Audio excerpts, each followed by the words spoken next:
मुद्दे की बात में बात करेंगे एसआईआर 7 दिन काफी।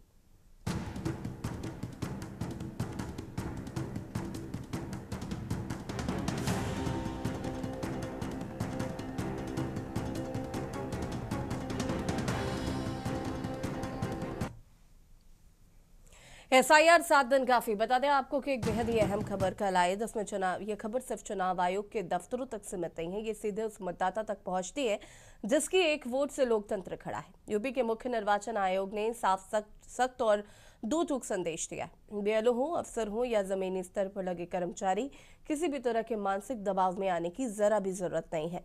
ड्राफ्ट मतदाता सूची जारी होने से पहले बीएलओ और बीएलए की संयुक्त बैठक अनिवार्य की गई है और हर बूथ पर हटाए गए मतदाताओं की पूरी जानकारी अब सीधे राजनीतिक दलों को दी जाएगी। ये भी एक बड़ी घोषणा की गई कि 10 करोड़ 75 लाख से ज्यादा गणना प्रपत्रों का डिजिटाइजेशन पूरा कर लिया गया है। जिन बीएलओ पर बोझ ज्यादा है उन्हें अतिरिक्त मदद दी गई है। 7 दिन यानी कि 1 हफ्ते का समय बढ़ा दिया गया है। क्या समय पर्याप्त है? और निर्देश साफ है कि काम ईमानदारी से बिना दबाव के पूरा किया जाना चाहिए। लेकिन क्या ये आदेश जमीनी स्तर पर वोटर लिस्ट की गड़बड़ियों को वाकई रोक पाएंगे? क्या बीएलओ को मिल रही मदद सिर्फ कागजी आश्वासन है या सच में सिस्टम बदलने की शुरुआत? और सबसे बड़ा सवाल कि क्या इस बार मतदाता सूची बनेगी बिना कटौती, बिना विवाद और बिना अफरा तफरी के? आपको बता दें कि प्रधानमंत्री नरेंद्र मोदी ने भी अब इससे थोड़ी देर पहले लोकसभा का जब आज सत्र शुरू हो रहा था तो उन्होंने एसआईआर को लेकर तमाम बातें कही थी। उसके बाद प्रियंका गांधी वाड्रा ने भी इस पर पलटवार किया था। सदन की कार्रवाई में भी एसआईआर को लेकर काफी हंगामा किया गया। और हंगामे के बाद सदन की कार्रवाई एक बार फिर से शुरू की गई है और तस्वीरें आपको दिखा रहे हैं। 4 पर अपने नाम के समक्ष सूचीबद्ध प्रपत्रों को सभा के पटल पर रखता हूं। आइटम नंबर 5, माननीय मंत्री श्री पंकज चौधरी जी। अध्यक्ष महोदय, मैं आज की कार्यसूची में मेरे नाम के सामने पद संख्या 5 पर वर्णित कागजात आपकी अनुमति से सदन के पटल पर रखता हूं। आइटम नंबर 6, माननीय श्री कीर्तिवर्धन सिंह जी। ऑनरेबल चेयर, सभापति महोदया, मैं आपकी अनुमति से आज की कार्यसूची में क्रम संख्या 6 पर अपने नाम के समक्ष सूचीबद्ध प्रपत्रों को, दस्तावेजों को सभा के पटल पर रखता हूं। माननीय मंत्री श्री राजेश रंजन जी। और बता दें कि संसद का शीतकालीन सत्र आज से शुरू हो चुका है और एसआईआर को लेकर सदन में काफी हंगामा हुआ, जिसको लेकर 12 बजे तक के लिए सदन की कार्रवाई स्थगित कर दी गई थी और इस कार्रवाई फिर से शुरू हो गई है। चर्चा एसआईआर पर आज हम कर रहे हैं। 1 हफ्ते का समय बढ़ा दिया गया है। क्या ये 1 हफ्ते यानी कि 7 दिन काफी है? चर्चा इसी पर श्वेता दुबे बीजेपी नेता हमारे साथ जुड़ गई हैं। सत्यरूपा पांडे सामाजिक कार्यकर्ता हमारे साथ जुड़े हुए हैं। श्रुति गुप्ता वरिष्ठ पत्रकार है हमारे साथ जुड़े हुई हैं। सबसे पहले तो आप सभी का बहुत बहुत स्वागत है। शुरुआत श्वेता दुबे जी से करते हैं। श्वेता जी, जिस तरीके से 1 हफ्ते का समय बढ़ा दिया गया है, क्या 1 हफ्ते का समय काफी? हालांकि अभी परसों हम चर्चा कर रहे थे तो आप कह रही थी कि कोई, श्वेता जी आपको यहाँ पर रोकना चाहेंगे। सांसद पप्पू यादव लोकसभा में क्या कुछ कह रहे हैं, सुन लेते हैं।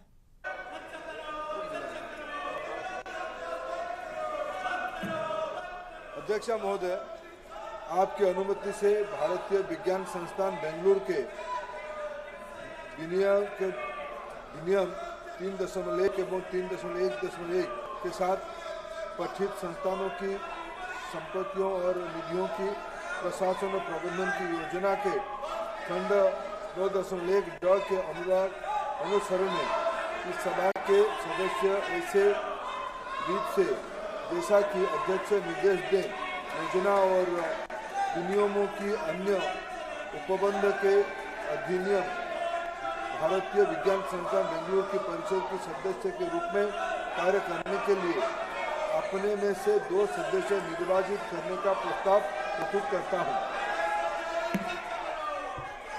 प्रश्न ये है कि माननीय मंत्री जी द्वारा प्रस्तुत। ठीक है श्वेता दुबे जी, अभी हम 3 दिन पहले बात कर रहे थे कि एसआईआर में जिस तरीके से बीएलओ पर दबाव है उसकी समय सीमा को बढ़ा देना चाहिए, लेकिन 1 हफ्ते की समय सीमा बढ़ा देना कितना सही? हालांकि उस दिन भी आप ये बात कह रही थी कि ऐसा कोई दबाव नहीं है, इतना कुछ जरूरी नहीं है, लेकिन कहीं ना कहीं इलेक्शन कमीशन को ये चीज महसूस हुई है और उसके बाद 1 हफ्ते का समय जो है वो बढ़ा दिया गया। जी हाँ, 1 हफ्ते का समय इसलिए भी बढ़ा दिया गया है हम्म। क्योंकि कई जगह पर फॉर्म थोड़ा देर से वितरित हो पाए थे, हम्म। तो फिर टाइम कम हो रहा था, इस वजह से भी बढ़ाया गया है। और जैसा कि बीएलओ और सबकी मांग भी थी, तो इस वजह से बढ़ाया गया है। और मैं एक सूचना और देना चाहूंगी, जैसा मैंने कहा था ना कि हमारी बीएलओ अच्छा काम कर रही है, तो हमारी बीएलओ ने समय सीमा के पहले अपना काम समाप्त कर दिया है और जिलाधिकारी के द्वारा वो सम्मानित भी हुई। तो अब ये मतलब हर तरह की समस्याएं हैं। और एक चीज और भी है, लोग कोऑपरेट नहीं कर रहे, मतलब सूचना नहीं मिल पा रही है। शहरों में तो ये सही है, लेकिन थोड़ा गांव में और 2003 की मतदाता सूची को ढूंढने में इस समय थोड़ी सी समस्याएं आ रही हैं। इस वजह से समय को बढ़ाना आवश्यक था, इसलिए बढ़ाया गया। इलेक्शन कमीशन ने साफ ये भी कहा है कि किसी भी तरीके का कोई तनाव लेने की ज़रूरत नहीं है। तो ये भी स्पष्ट है ना कि कहीं ना कहीं ये समझ में आ रहा है कि प्रेशर काम का ज़्यादा है। प्रेशर का देखिए, जैसा कि सरकारी कामों में होता है ना, थोड़ा सा लिंगर ऑन करके काम करते हैं, एक मानसिकता बनी हुई है। तो ये विद इन टाइम समाप्त करना था, तो एक्स्ट्रा बर्डन फील किया लोगों ने और शिकायतें भी आई कि इससे परेशान हो रहे हैं। और फिर खास करके महिलाओं के ऊपर काफी जिम्मेदारियां होती हैं, तो इस वजह से उस प्रेशर को कम करने के लिए, उनको रिलैक्स मूड में काम करने के लिए कि एक्स्ट्रा बर्डन फील मत करिए, काम करिए, और 7 दिन का समय एक्सटेंड किया गया। ठीक है। श्रुति गुप्ता जी हमारे साथ जुड़ी हुई है, वरिष्ठ पत्रकार है। श्रुति जी, कैसे देख रहे हैं, 1 हफ्ते का समय बढ़ा दिया गया, क्या 1 हफ्ते का समय काफी है? ये जो जितना भी प्रॉब्लम बीएलओ को फेस करना पड़ रहा है या जो भी समस्याएं उनको आ रही हैं। अनम्यूट कीजिएगा प्लीज।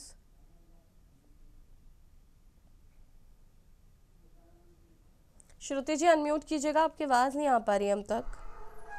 जी हेलो, क्या मेरी आवाज आ रही है आपको? जी। हाँ जी। हाँ, मैं जो आपने सवाल किया उसका जवाब देना चाहूंगी कि आपने जो बात कहा है क्या 1 हफ्ते का समय काफी है। देखिए, ये जो 1 हफ्ते का समय है ये सरकारी व्यवस्थाओं पर डिपेंड करता है। अगर सरकारी तंत्र मजबूती से काम करता है तो शायद 1 हफ्ते में ये पूरी प्रक्रिया हो जानी चाहिए। लेकिन जिस तरह से आपने देखा होगा कि लगातार खबरें आ रही हैं कि एसआईआर फॉर्म में किस तरह की तकनीकी दिक्कतों का सामना करना पड़ रहा है, इसके साथ ही साथ मैन पावर की कमी है और जो जनसंपर्क का कार्यक्रम है वो उतनी तेजी से नहीं हो पा रहा है। जो पहले डेट दी गई थी उसको बढ़ाए जाने के पीछे कारण यही था कि जो बीएलओ को ड्यूटी दी गई थी वो जनता के बीच में जाना है। एसआईआर के बारे में अभी जानकारी पूरी तरह से लोगों को नहीं हो पा रही है। फॉर्म में किस तरह से फॉर्म को फिल करना है, जो तकनीकी चीजें वो लोगों तक अच्छे से नहीं पहुंच पा रही हैं।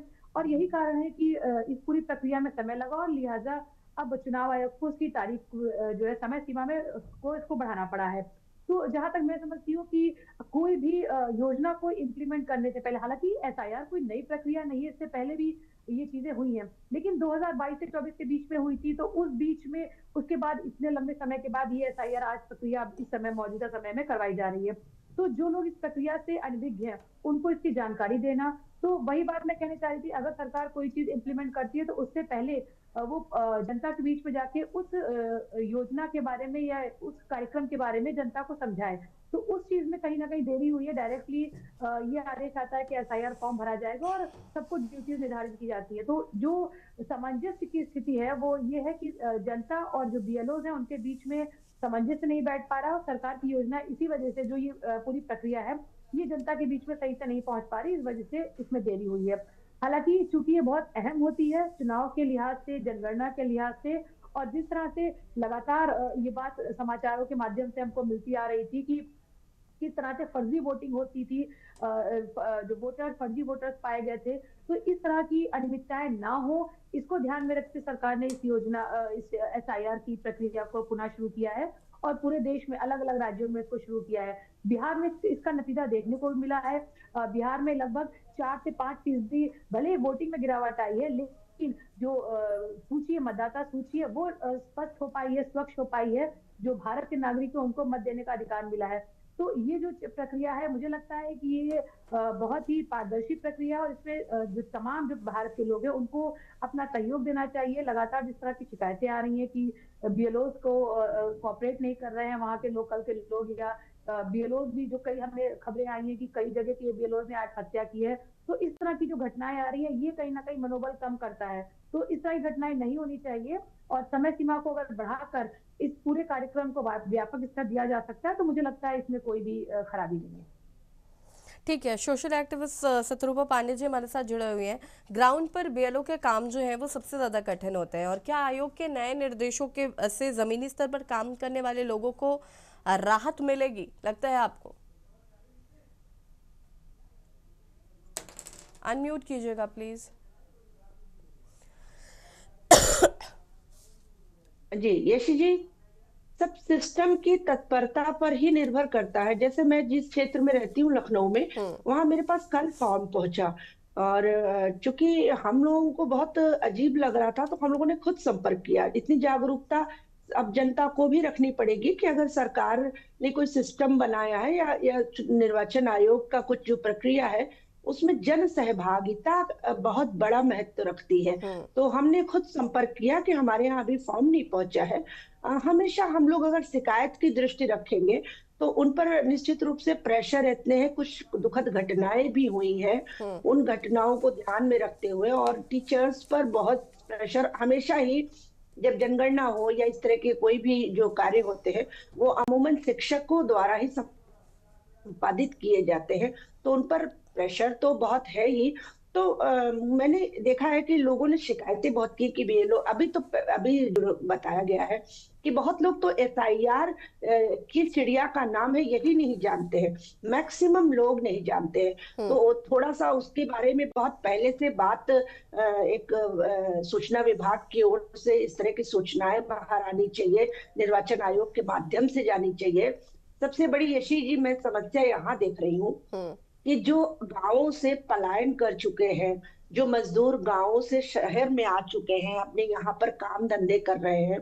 जैसे मेरी ही जो गृह सहायिका है, मैंने उससे पूछा, लखीमपुर क्षेत्र की है, उसका पूरा परिवार यहाँ झुग्गी झोपड़ियों में रहता है।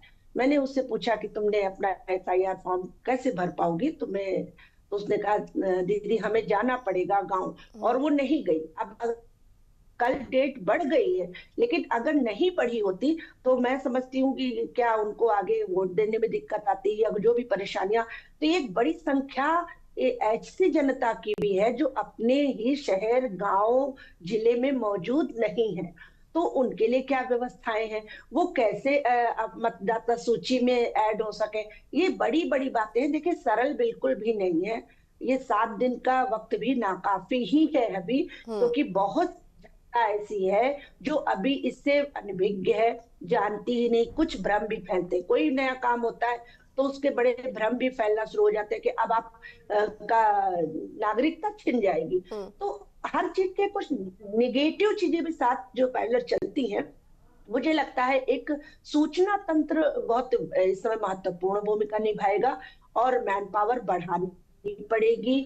लोगों को अपने दबाव से मुक्त होकर इस बड़े काम को करना होगा। और अब जो है वो ये स्थितियां है कि अभी एसआईआर का काम काफी उतनी तीव्रता नहीं पकड़ रहा है जितनी उनको उम्मीद थी। तो मुझे लगता है कि जनता को जागरूक करके जनता का जन सहभागिता पूरी तरह से लिए बिना इस काम को सिर्फ बीएलओ के माध्यम से करा लेना मुझे नहीं लगता कि बहुत सरल डगर है। श्वेता जी क्या कहना चाहते हैं? देखिए बहुत ठीक ढंग से शत्रुपा जी ने उन मुद्दों को रखा है जो प्रॉब्लम्स आ रही हैं आमूमन लोगों को। जैसे कई लोग हैं जो काम करते हैं कहीं और पर, और बहुत सारी चीज़ें हैं जैसे कि उन्होंने कहा कि हमने खुद जानकारी ली। कई लोग ऐसे हैं जो इससे अनभिज्ञ हैं, उन्हें पता ही नहीं है एसआईआर क्या है। देखिए शत्रुपा जी ने बात बहुत अच्छे से कही और एकदम सही बात कही। ये सब रोज की 2-4 होने वाली परिस्थितियां हैं जिनसे हम 2-4 होते हैं। एक चीज और है, मैं इसमें एक चीज और जोड़ना चाहूंगी। कुछ लोग ऐसे होते हैं जिनका पैतृक निवास गांव में होता है और वो शहरों में निवास कर रहे होते हैं, तो उनके डबल उनका नाम मतदाता सूची में होता है। वो स्थानीय उसमें भी वोट करते हैं और जब जिला पंचायत वाला चुनाव होता है तो वो वहां पर भी वोट करते हैं। और ऐसा देने, क्योंकि मैं लगातार संपर्क में हूँ और ये एसआईआर प्रक्रिया में पूरा संभव कर रही हूँ, तो मैं देख रही हूँ कि बहुत सारे लोग जो है वो शहरों में बनवाना नहीं चाहते हैं। वो अपने पैतृक निवास स्थान जहाँ पर है, गाँव में है, वो वहां बनवाना चाहते हैं। तो इसके लिए अभी कोई वो नहीं है। जैसा कि अभी शत्रुपा जी ने कहा कि हमारी जो गृह सहायिका है, तो ठीक है, अगर वो वहां रह रही है तो वो वहां पर अपना बनवा सकती है वोट, लेकिन उसके लिए यह होगा कि वहां जब उसके पैतृक निवास पे ये फॉर्म जाएगा तो उसको क्रॉस कर दिया जाएगा कि अब ये यहाँ नहीं रहती है। ये इसी के लिए हो रहा है, मतदाता सूची का गहन पुनर्निरीक्षण, ये वही कार्य है। ये इसीलिए है कि बोगस वोटिंग रोकी जाए। और ये जैसा कि आपने भी कहा कि जन सहभागिता अत्यंत आवश्यक है, क्योंकि आपकी पर्सनल जानकारी तो सरकार या निर्वाचन आयोग को नहीं है, और वो आपको ही देनी पड़ेगी कि आप कहां पर वर्तमान समय में आप कहां पर रह रहे हैं और कहां पर आप वोट करना करेंगे। तो ऐसा नहीं है कि एसआईआर अगर फॉर्म आपने नहीं फिल किया है तो आपकी नागरिकता समाप्त हो जाएगी। अब आगे चल के जब इस पर वो होगा, इसका निरीक्षण होगा और किसी भी तरह की आपत्ति है वो आप दर्ज करा सकते हो, और उसके बाद अपना नया नाम आप मतदाता सूची में जुड़वा सकते हैं फॉर्म 6 के द्वारा। तो ऐसा कुछ भी नहीं है, इसके लिए कोई भय का भूत जो बनाया जा रहा है विपक्षियों द्वारा समाज में, ऐसा कुछ भी नहीं है। ना नागरिकता जाएगी ना कुछ है, केवल आपकी एक सही जानकारी चाहिए जिससे कि जो फर्जी वोटिंग होती है उसको रोका जा सके। आप पूरे भारत देश में सिर्फ एक जगह से वोट कर सके, 2 जगह से या 3 जगह से ना कर सके, ये उसी का पुनर्निरीक्षण है। और देखिए ये बड़ा कार्य है, हमारे यहाँ जनसंख्या भी बहुत ज्यादा है और हमारे यहाँ फैलाव है उल्टा, मतलब कहीं कोई गांव में है कोई शहर में है तो इसका तो दबाव बीएलओ पर दिखाई पड़ रहा है, वर्कलोड तो है ही, लेकिन हमारे आपके कोऑपरेशन से ये काम हो सकेगा। बिहार में संपन्न हो गया, उत्तर प्रदेश में भी अच्छे से हो जाएगा। इसके लिए हमारी आपकी सहभागिता और सहयोग अति आवश्यक है। चर्चा को आगे बढ़ाएंगे, आप सभी हमारे साथ बने रहिएगा। रुकिंग छोटे से ब्रेक के लिए जो हासिल होता है।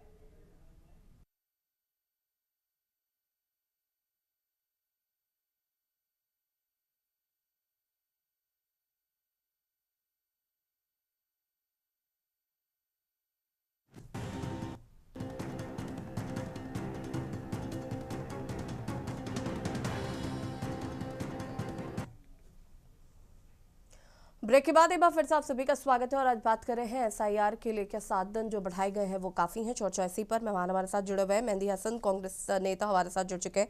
मेहंदी हसन जी, स्वागत है आपका। लगातार विपक्ष द्वारा ये कहा जा रहा था कि वोटर लिस्ट में जो है वो राजनीतिक हस्तक्षेप होता है और इसी ने अब साफ निर्देश दे दिए हैं कि आप किसी भी तरीके का राजनीतिक हस्तक्षेप जो है वो नहीं होना चाहिए। तो क्या प्रक्रिया में पारदर्शिता दिख रही है? लगातार हम देख रहे हैं एसआईआर को लेकर कई सवाल विपक्ष द्वारा खड़े किया जा रहे हैं।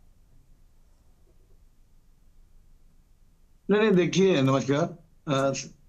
एसआईआर में दिक्कतें बहुत ज्यादा हैं। तो हम लोगों ने तमाम कैंप लगाए और लगे हैं, आज भी लगे हो, काफी दिनों से लगे, डेट इसमें बढ़ा देंगे। लेकिन बहुत सी चीजें ये है कि जिसके माता पिता का उसमें लिस्ट में नाम नहीं है वो तो कहाँ से अपना सर्टिफिकेट वो सब चीजें लगा, ये सब चीजें बड़ी दिक्कत वाली होती है। और एसआईआर में इसमें दिक्कतों का मामला ज्यादा है। बाकी अदरवाइज इसके अंदर आप देखा जाए कि बड़ी लंबी लाइन लगी है, लोग पेपर के लिए काम धंधा अपना छोड़ के इसी में एसआईआर फॉर्म और इसको भरने के लिए चक्कर लगा रहे हैं। तो बड़ी दिक्कतों का सामना करना पड़ा है इस वक्त। और सरकार को पूरी तैयारी से नहीं आई, क्योंकि दिक्कतों का ही फिर एक अंबार लगा है। महिलाएं देख लिए, पुरुष देख लिए, सब अपना काम धंधा छोड़ के लगे हैं। अब उसमें 2003 का लेके आए हैं। 2003 में बहुतों के नाम नहीं है, बहुत उस वक्त इतनी अवेयरनेस भी नहीं थी। लेकिन आज जो लोग लाइन लगा रहे हैं, दौड़ रहे हैं, दिक्कतें हैं, लेकिन इससे पहले भी हुई, लेकिन इतनी जटिलताएं नहीं थी, प्रॉब्लम्स नहीं थी। लेकिन आज आदमी जिसके हाथ में देखिए एक सफेद पेपर लेके चला जा रहा है, दौड़ता भागता चला जा रहा है, 2 वक्त की रोटी कैसे, अपने 2 जून की रोटी कैसे मुहैया करेगा परिवार के लिए, ये करना बड़ा मुश्किल हुआ यार। एसआईआर होनी चाहिए, लेकिन इसमें जो अभी 8-10 दिन बढ़ाए गए, ये भी बड़ा अच्छी बात है, अभी और भी बढ़ना चाहिए। लेकिन जो इसमें प्रॉब्लम्स है उसमें सोल्यूशन निकालना चाहिए। आप देख रहे हैं बीएलओ के ऊपर इतना दबाव पड़ा है क्या, ताकि वो बेचारे, कई बीएलओ ने सुसाइड भी कर लिया, कई इस वक्त अपना सेंस में भी नहीं है। इन सबको सरकार, क्योंकि 145 करोड़ का देश है, लोग ज्यादा हैं, कर्मचारी कम है, बीएलओ कम है, एक आदमी के ऊपर 20-20 आदमियों का तार भार डाल दिया गया। तो इस तरह से दिक्कतें सामने भी आ रही हैं। सरकार को सोचना चाहिए, ठीक है कदम अच्छा है, लेकिन इसके लिए ईमानदारी से पारदर्शिता के साथ में काम होना चाहिए, तब तो इसकी प्रशंसा होनी चाहिए। लेकिन इसमें बिल्कुल पारदर्शिता बिल्कुल नाम मात्र की नहीं है। इसमें लोगों को आना होगा और सरकार को भी जागना होगा, लोगों के लिए हितों के लिए काम करना होगा। जिस तरह पहले एसआईआर हुई है 2003 इनमें हुई थी, उसके बाद से जो ये आप इस बार करीब 20 साल के बाद, 22 साल, 21 साल के बाद हो रही है, दिक्कतें बहुत ज्यादा हैं। हर आदमी के पास पेपर है, लेकिन कभी ये लेके आइए, कभी वो सर्टिफिकेट लाइए, कभी कुछ, तमाम सर्टिफिकेटों का उन्हें प्रमाण पत्र देना पड़ेगा। लेकिन अभी आपने देखा कि परसों जो है कांग्रेस पार्टी के जो राज्यसभा सांसद भी हैं और सीनियर लीडर भी हैं, अभिषेक मनु सिंघवी साहब ने बहस की थी, जिसमें जस्टिस सूर्यकांत जी ने और जस्टिस जय माल्या ने इस विषय को बहुत गंभीरता के साथ सुना। उसमें क्या बोलते हैं, सिंघवी साहब ने ये कहा कि ऐसा है कि जिन माता पिताओं के लिस्ट में नाम नहीं है और उनके कागज ले लेके आदमी कोई रिकॉर्ड नहीं है उसमें बड़ी दिक्कत हो रही है, और लोग डरे हुए भी हैं कि ये हमारा मुल्क है, मुल्क को छोड़ के हम जाना नहीं चाहते। इस पर दबाव बनाया गया है हर तरफ से। तो इन सब चीजों को देखते हुए चीजों को बहुत इजी वे में ले जाना चाहिए, ताकि लोगों की दिक्कतें ना हो, परेशानियां ना हो। और जो दिक्कतें सामने आ रही हैं, इन सबका समाधान अगर सरकार नहीं करती है, तो जनता के बीच में ये निगेटिव एक संदेश जा रहा है, जिसका नतीजा सकारात्मक नहीं बल्कि नकारात्मक जा रहा है। ठीक है, श्वेता जी। भाई साहब, ऐसा कोई भी, मेरे हाथ में SIR फॉर्म है, ऐसा कुछ भी नहीं मांगा जा रहा है कि जो आपको इतना परेशान होना हो, आप कागज लेके भागना दौड़ना पड़े। अगर आपकी 2003 की मतदाता सूची की सूचना नहीं मिल रही है, तो आपका जो हाई स्कूल का प्रमाण पत्र होगा, 6 चीजें बताई गई हैं, 6 डॉक्यूमेंट बताए गए हैं। अगर देखिए, अब हम डिजिटल युग में रह रहे हैं, फॉर्म दिखाने से कुछ नहीं होगा भाई साहब। फॉर्म आप ही नहीं दिखाया मैडम, ये फॉर्म आप ही नहीं दिखाया, अपने साथ लेके बैठे हैं, साथ लेके बैठे हैं। और ये भी सुनिए अभी ये भी श्योर नहीं है कि मतलब जो फॉर्म हम भर रहे हैं या वो जो मतदाता भर रहे हैं, इसको हमारा रिसीव एक्सेप्ट किया जाएगा कि नहीं किया जाएगा, इस पर भी संशय बना हुआ है।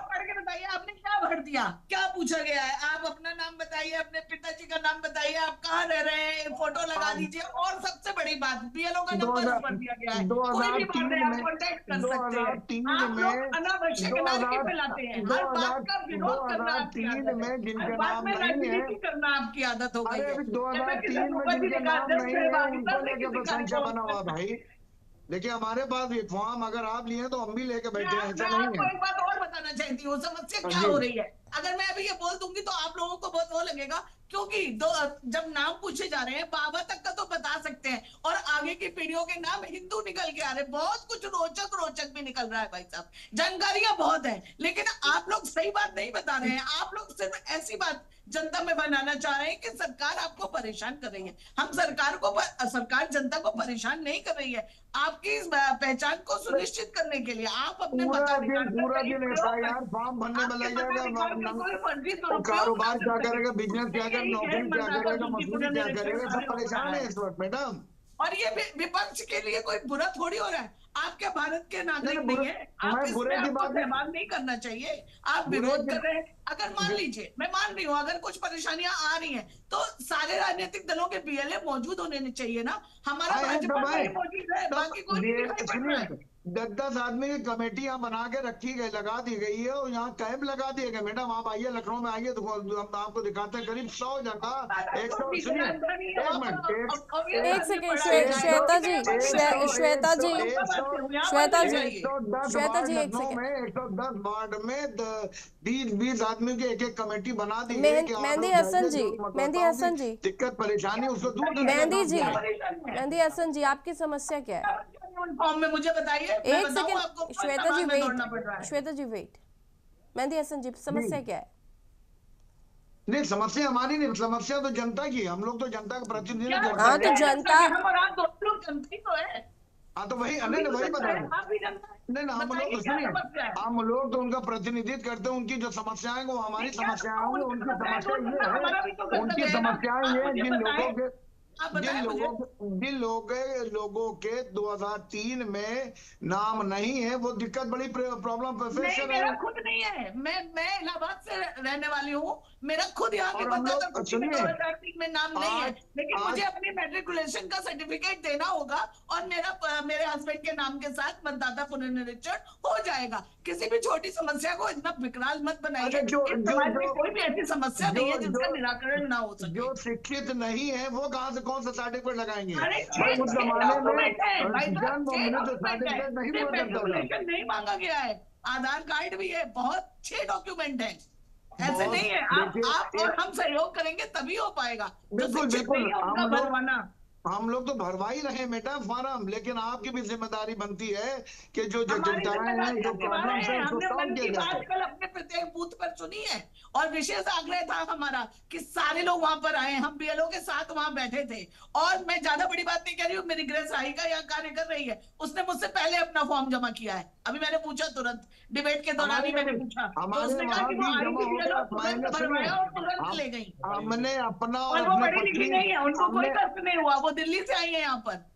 हमने अपना और अपनी पत्नी का ठीक है श्रुति जी वरिष्ठ पत्रकार है हमारे साथ जुड़ी हुई। श्रुति जी ठीक है, मेहंदी हसन जी रुकिए जरा। उनके साथ समस्याएं हैं। ये जब एक सामान्य प्रक्रिया है जिससे पहले भी हुई है, उसके बावजूद भी विपक्ष इतना हाय तौबा क्यों कर रहा है? बेलों की समस्याएं समझ में आती है, काम का प्रेशर समझ में आता है, लोड समझ में आता है, इसके बावजूद विपक्ष की इस तरीके की प्रतिक्रिया या फिर संसद में जिस तरीके से हंगामा हो रहा है। श्रुति जी अनम्यूट कीजिएगा प्लीज। मैडम जो दिक्कतें हैं, प्रॉब्लम्स है, पर सबसे पहले श्रुति उसको जी जब सॉल्व ये एक किया जाए। नॉर्मल मैं जी बाकियों को भी मौका दीजिए, आपकी समस्या समझ में आ गई है, बाकियों को भी मौका दीजिए। हम इनकी ही समस्या समझना चाहते हैं कि जब ये प्रक्रिया सामान्य है और हमेशा होता ही है, तो उसके बावजूद अब विपक्ष को इतनी समस्या क्यों हो रही है?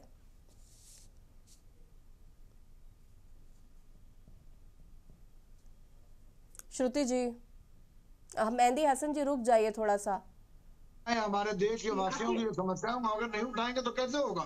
हम पूर्ण रूप से आजाद हैं अपनी बात कहने के लिए। जहाँ आपका जो सवाल था वो, अरे मेहंदी साहब आप बहुत कष्ट में, समझ में आ रहा है, आप बहुत कष्ट में, थोड़ा सा बात को मौका दीजिए। श्रुति जी आप प्लीज। मेहंदी जी ने जो बात कही वो उसको जी देखिए, मेहंदी साहब ने जो बात कही उसमें उनका मुझे पर्सनली दर्द ज्यादा नजर आ रहा है, क्योंकि उन्होंने कहा है कि मैंने अपनी और अपनी धर्म पत्नी का फॉर्म भरा है और उनको बड़ा कष्ट हो रहा है। ठीक है, तो मुझे ऐसा लगता नहीं कि इसमें बहुत कष्ट वाली कोई चीज है। आपसे एक सामान्य जानकारी दी गई है, जो कि हम नर्सरी से स्कूल में जाते हैं तब हमारी टीचर भी हमसे पूछती है कि आपका क्या नाम है, आपके पिता का क्या नाम है, आपकी माता का क्या नाम है। वही जानकारी आपको इस फॉर्म में भरनी है। इतनी बड़ी टेक्निकली ऐसी दिक्कत नहीं आती। हाँ, टेक्निकल दिक्कत वहां पर आती है जब हम आपसी सामंजस्य स्थापित नहीं करते हैं। तो ये बात सच है कि बीएलओ की संख्या कम है, लेकिन बीएलओ अपना कार्य कर रहे हैं, जितनी उनको जिम्मेदारी दी गई है वो उतना कार्य कर रहे हैं। मैं अगर अपनी बात बताऊं तो हम लोग हाउसिंग सोसाइटीज में रहते हैं, यहाँ पर हर 3-3 हफ्ते 2-2 हफ्ते गैप पे यहाँ पर बीएलओ आते हैं, कैंप हम बाकायदा यहाँ पे लगाते हैं और मैसेज डालते हैं। लोग आ रहे हैं, इनिशिएटिव ले रहे हैं। कॉम्प्लिकेशंस भी है, ऐसा नहीं कॉम्प्लिकेशंस नहीं है। कॉम्प्लिकेशंस वहां पर आ रहे हैं कि जो 2003 में जिनका नाम लिस्ट में नहीं है उनको वो अपनी जानकारी नहीं भर पा रहे। लेकिन जैसा कि श्वेता जी ने बताया कि कई और ऑप्शन दिए गए हैं, आप और भी जानकारी दे सकते हैं। तो तमाम जानकारी देखिए, आप इतनी बड़ी समस्या इसको मत बनाइए। हाँ, ये बात तो सच है कि कांग्रेस उन मुद्दों पे जरूर ऑब्जेक्शन करती है जहां पर उसको हार का डर होता है, क्योंकि अगर जिन राज्यों में वो जीतती है वहां पर कहती है कि ईवीएम बहुत दुरुस्त है, और जिन राज्यों में हारती है वहां पर कहती है कि ईवीएम में गड़बड़ी है। यही हाल यहाँ एसआईआर पे भी देखने को मिल रहा है कि बिहार में जब हार का सामना करना पड़ा तो एसआईआर पे इतना ज्यादा विरोध करना पड़ गया है, और अगर किसी राज्य में जीत जाएंगे तो हो सकता है कि वो एसआईआर की सारी। ठीक है श्रुति जी, शुक्रिया आप सभी का चर्चा में शामिल होने के लिए। फिलहाल आपको बता दें कि एसआईआर के मुद्दे पर संसद में भी हंगामा किया जा रहा है और एसआईआर को लेकर विपक्ष कई सवाल खड़े कर रहा है। हालांकि 7 दिन का समय जो है वो बढ़ा दिया गया है ताकि बेलो किसी तरीके का काम का प्रेशर जो है वो उनको ना झेलना पड़े। फिलहाल खास पेशकश में इतना ही। देखते रहिए K News India। नमस्कार।